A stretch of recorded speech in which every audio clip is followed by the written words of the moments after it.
The human spirit was designed to endure and overcome.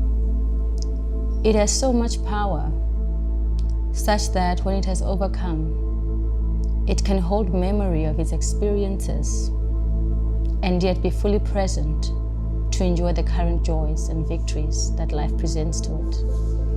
I believe that if we know more about each other, we can learn more and be gracious to each other. The concepts that you hold about life are not necessarily true. They're limited to your exposure. The day you get comprehension of this, you'll be more kind, patient, and deal with people more graciously. I welcome you to a place of grace, the Knowledge Hub edition.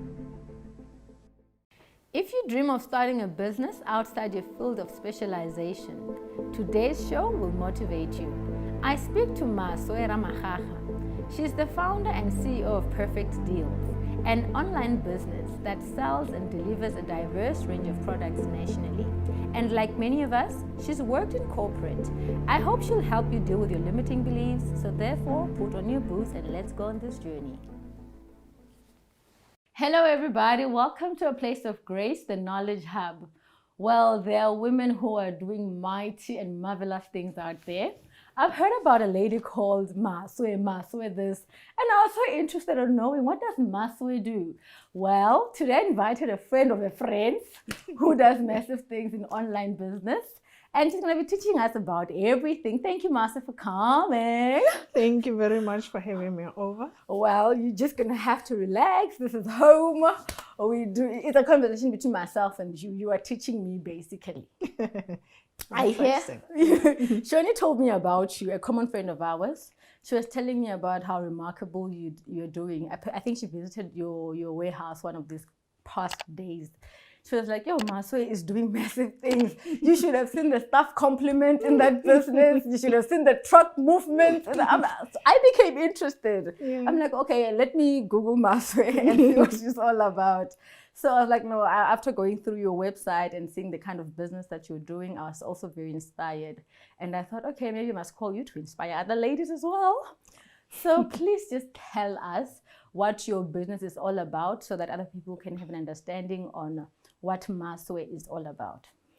Wow, I'm truly humbled by that, by the compliment. Thank you very much. Okay, I'm running an online store called Perfect Deals.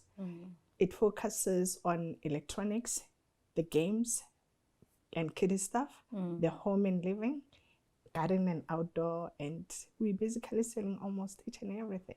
But tell me here, how does the idea of starting Perfect Deals start? Because when I'm looking at where you are from presentation level, it can be intimidating. And one doesn't think that you did take gradual steps in building the business. How did you start off with Perfect Deals? The idea came about, I was in China, and then I had forgotten my cosmetics back home. Then I now had to place an order online, and the order was like delivered to my doorstep. So I was like, quite impressed to say maybe I can steal the idea and take it back home. So I had a profession that I now had to sacrifice. I had a comfortable safety net of profession. Then I had to let it go and then start on a journey that didn't have the roadmap, that was full of mountains and the hills. And then I thought, okay, you know what, let me just give it a go and see how it will unfold. So I basically started in the back room, in my back room, in the house. And then it started becoming a little bit small. I moved into my own garages. And at that time, you're selling all this variety of things? It was a small range by that time. I started very, very small. And then from the back room, I moved into my double garage. From the double garage, then I started looking for warehouses. And I'm currently in a 800 square meter warehouse. I don't even want to, I wasn't sure off of that. I'm that amazed. Yeah, so I started off as, as myself doing each and everything. And then I'm currently sitting on 18 staff members. No, that's a lot of people. And then how do you, when you're starting, how do you decide on what products to sell? Oopsie. Okay. The products that I'm actually selling, they kind of like give convenience to people more than anything. It is not anything in particular. Like for instance, I'll make use of this mic as an example to say with the current vlogging and streaming and whatsoever, then you find the mics that are kind of like providing much more convenience as compared to the expensive ones. And then, yeah. Nice. And then how long did it take you to build Perfect Deals to the level it is at now? That's a very interesting question. You know, I normally tell people that in the first year, this is when you do basically the planning of the business, strictly planning. And then the following year, you now start developing the business. And then the third year, then you start growing it. And then from growing, it goes into the fourth year, whereby you're now managing and running the business. So I'm currently, this is now year 5th, whereby you now running the business. I don't have that time. I don't have that time. So I'm basically running for my 6th year. Sure. Of which I've been running Perfect Deals. So, but when can you say you began to be profitable? Or were you profitable from onset? Because it can happen, you know? No ways. It just that starting small, it simply means that obviously you are undercapitalized.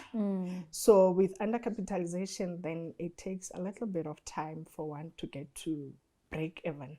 So with me, I can safely say it took me basically up to 3 years before I could break even. And then from break evening, then things started shaping. Weren't you tempted to quit, Mara? There were moments like that whereby I wanted to quit, but my resilience and my determination and the thought that, you know, everybody's just, they want to see you to say, okay, we want to see where is this going to end. Yeah, so I really had to prove it that, you know what, it will work out eventually. Because you, at least you mentioned that you worked in corporate before. Yes. Which I think is the struggle of most of us. We just end up there.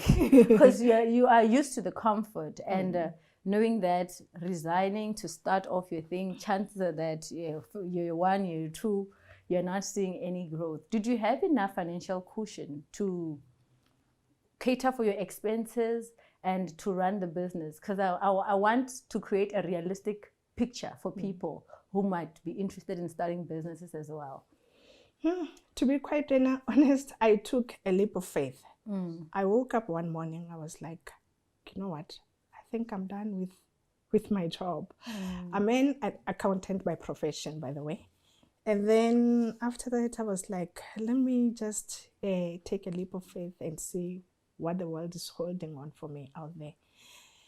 So I didn't even do any consultation with my family or even friends.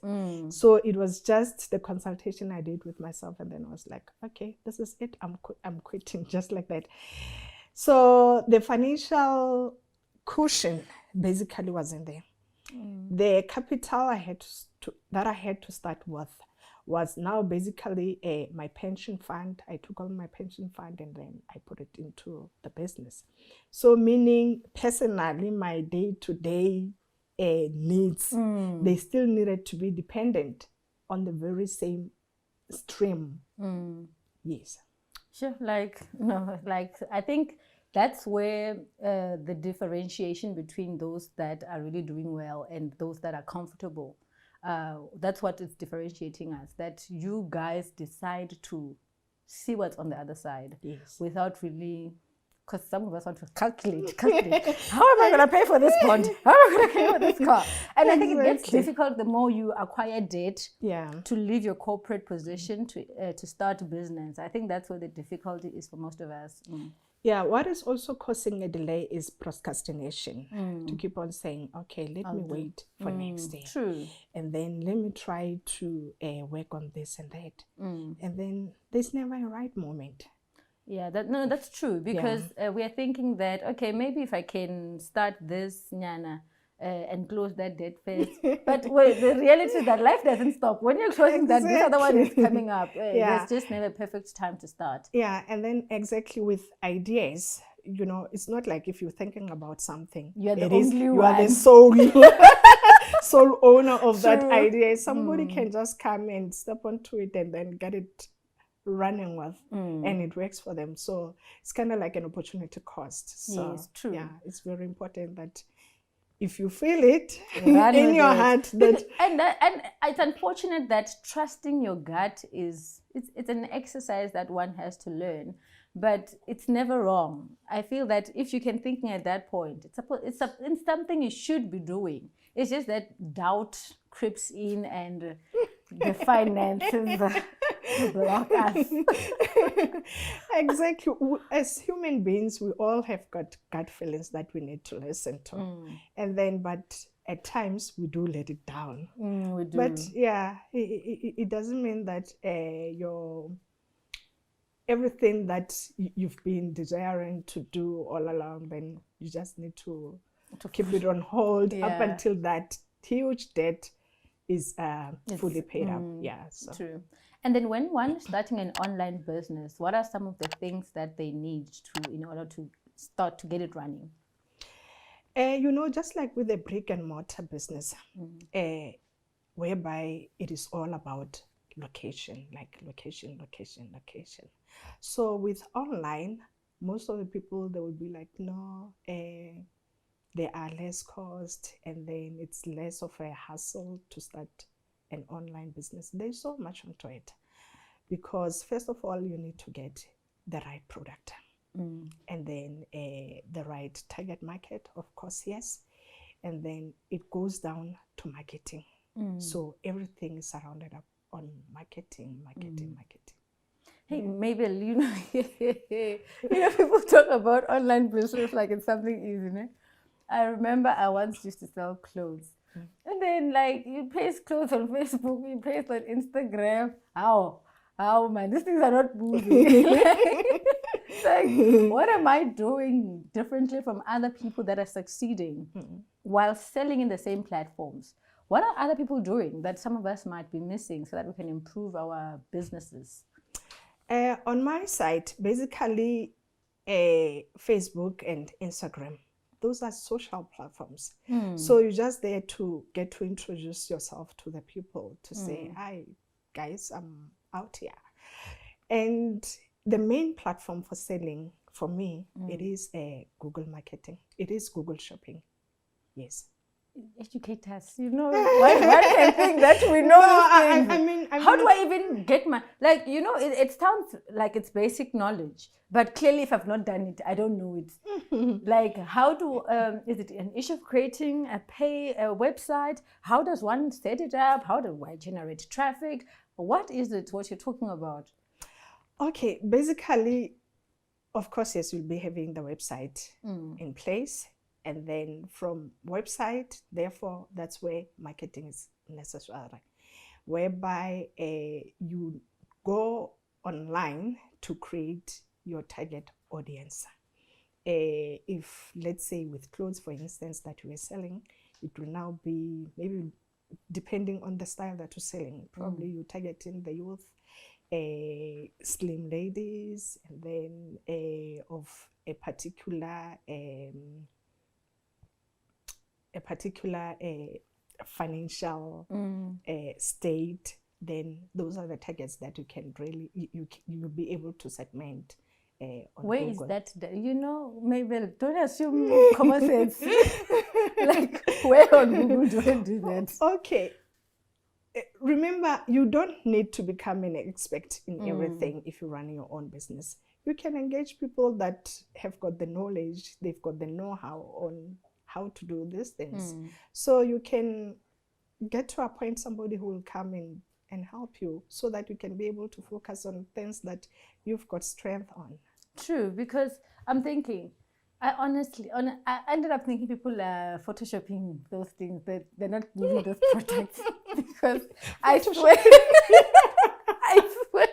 The minute I saw a person with so many courier bags on their phone, they're like, hey, stock is leaving. I'm thinking, what stock is leaving? When I got one courier bag.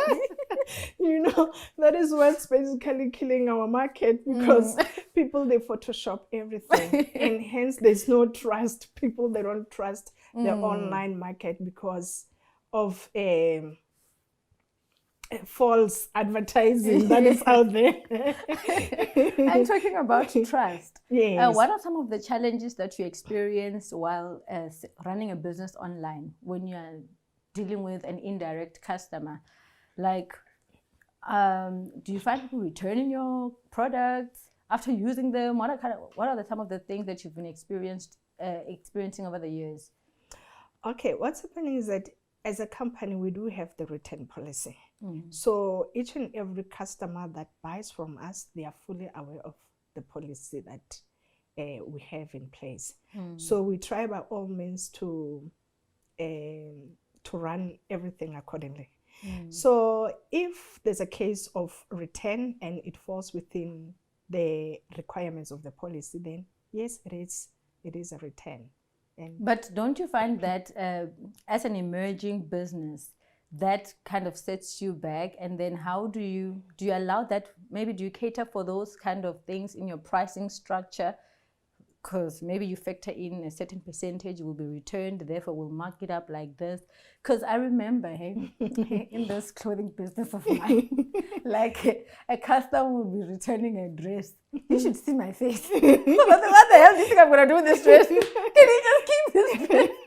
I mean, I can't afford to have you return the dress. My markup is not that high. Yeah. How do you cater for those things so that we can learn and revise our strategies better? It is all about building a contingency plan to say, look, each and every business has got some sort of a loss somewhere.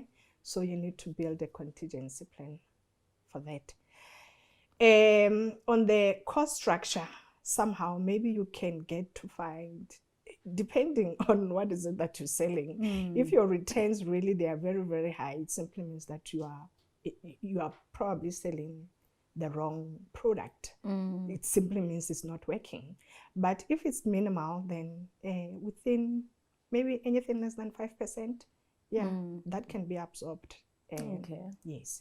And then we're gonna go back to the traffic.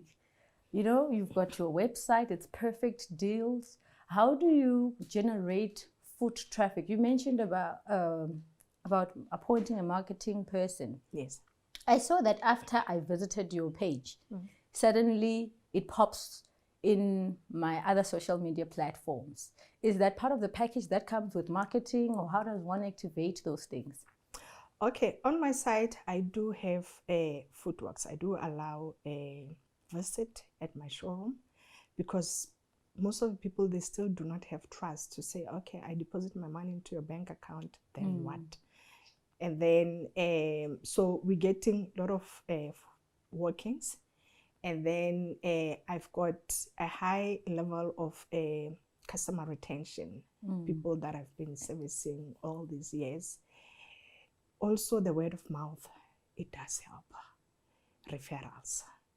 And then from there, then we go on paid marketing, whereby, we're targeting new customers, mainly on Google, like I said, and then on social medias, then we just trying to gain, our visibility. For getting new customers that I don't know, it's where, how do we go? How is it the marketing? Like, where are these people? We want to find them. We want to find the service providers. You need to run campaigns. Like I said, that I'm utilizing Google Shopping.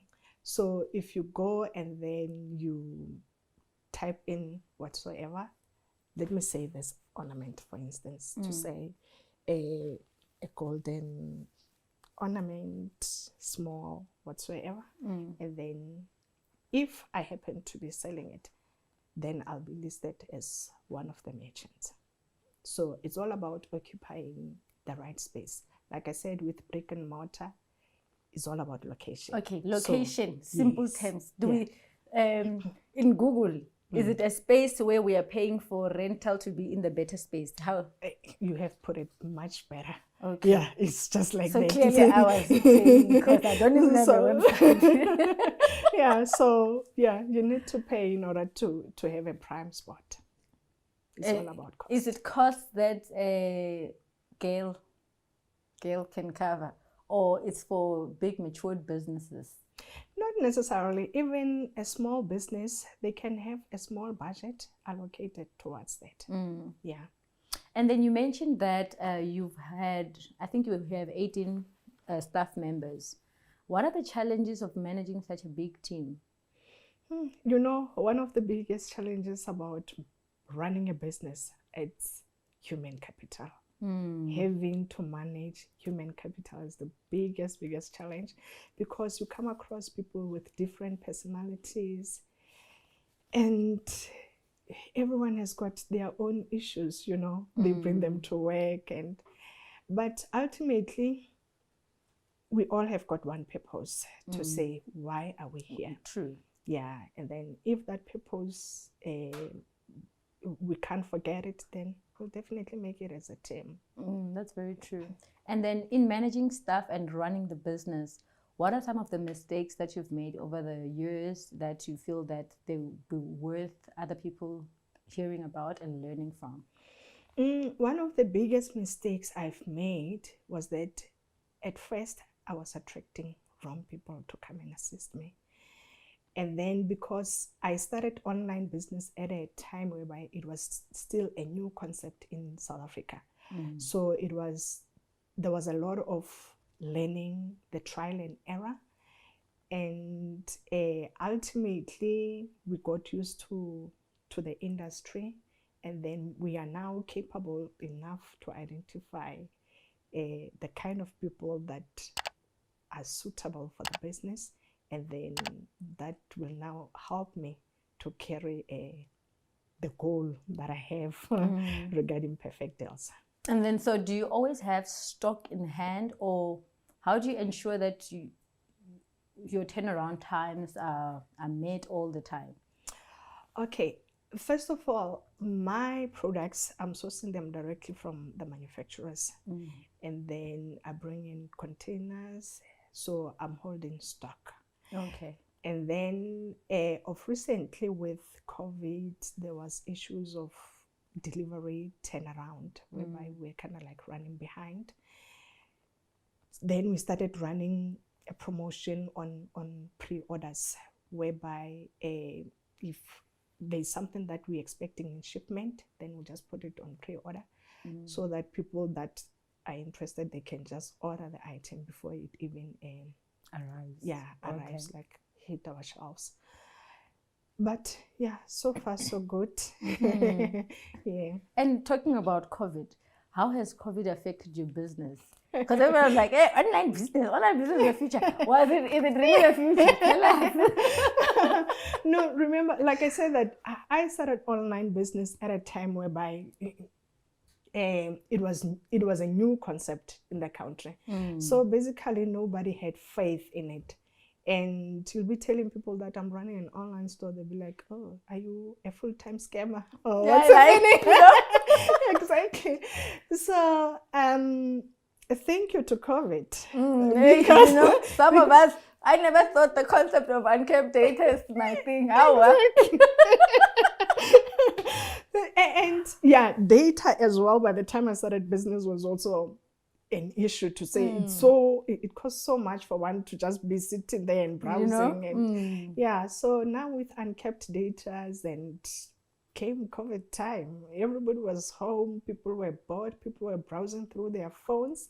So that's where social media came in. That's where people had to recognize us. And we're put on the test.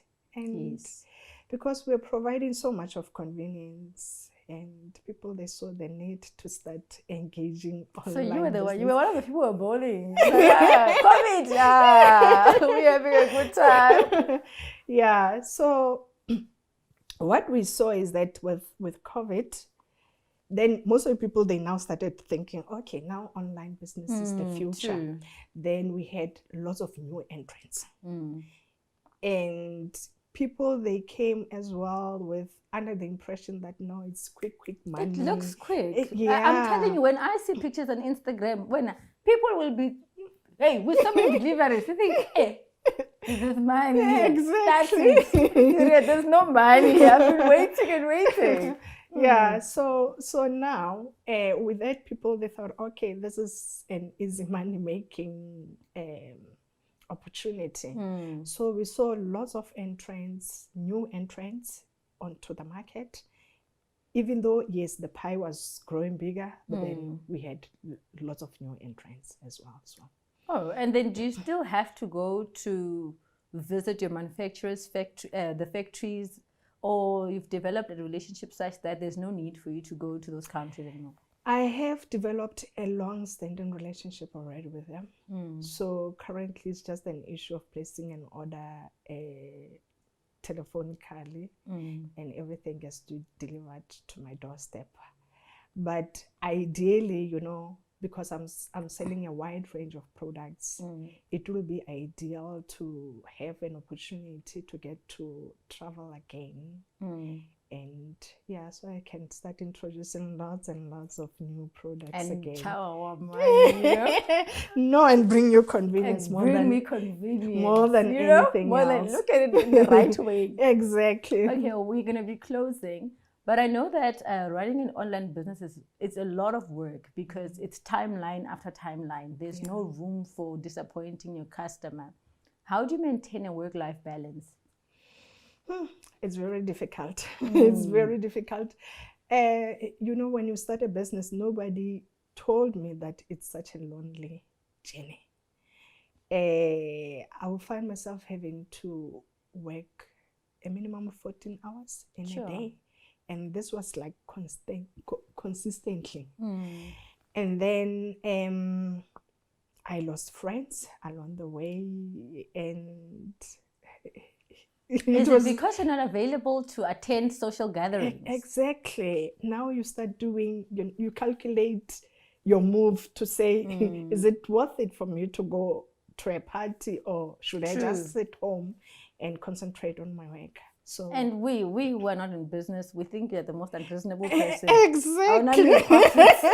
Exactly. Because you're thinking, I mean, how busy can a person get? Yeah, You're just coming here and do it. You've got the HR part of it, the accounting part of it, the sales part of it. You're wearing so many caps at the same time. True. Yeah, so that's, I don't know. Yeah, but as it is, right now I'm currently I'm able to see friends as and when, and yeah, getting there slowly. And a funny question. Do you find that as a woman, when you become more successful, relationship or maybe, oh, Master, relationship, that department. I mean, it's difficult to broke.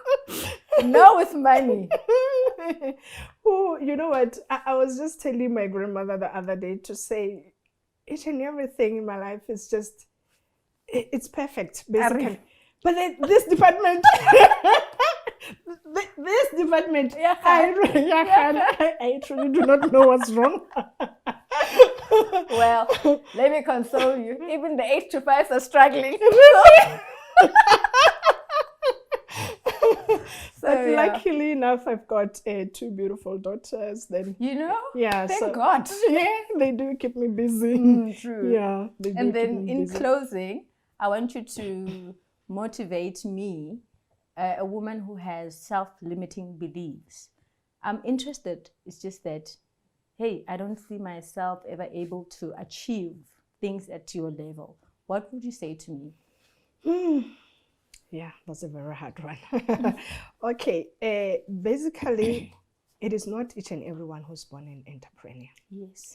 If you feel it within your heart that, I can start this concept and turn it into something big, believe in yourself. True. And there's no better time, no perfect time to say I'll start maybe when I'm aged 40 or when I'm financially stable. So procrastination is the mother of all evil. It is, eh? Yeah, so if you feel that it is right, then give it a try. Yes, but in a nutshell, it is all about hardworking and determination. And then it gets to test your level of patience more than anything else.